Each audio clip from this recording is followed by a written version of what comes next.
At the moment, we are in New Zealand. So, goodbye Australia. So, this is New Zealand now. This is the way we feed the cows in New Zealand.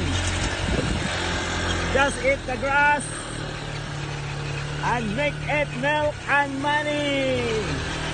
And send it to Philippines, the milk. Why Philippines cannot get this grass to make a milk? What happened of the government?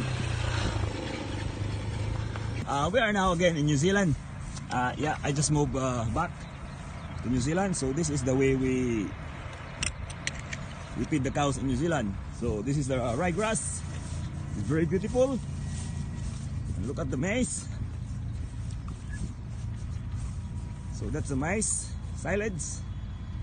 So if you look at here, we would like to acknowledge the LGU and the city of Maasin. So this is the maize. So you can make this in Maasin City. You have lots of farmlands there. Why you will not do it there? Very simple. Maize.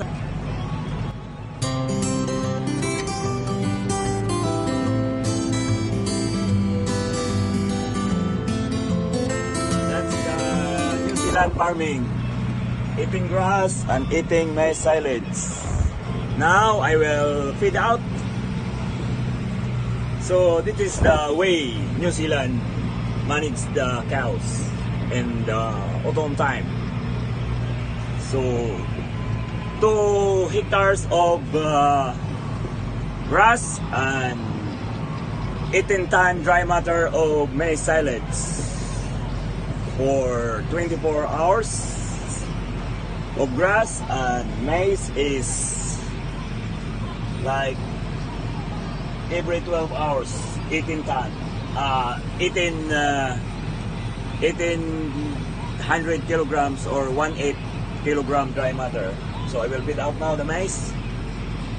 Yeah. Look at that.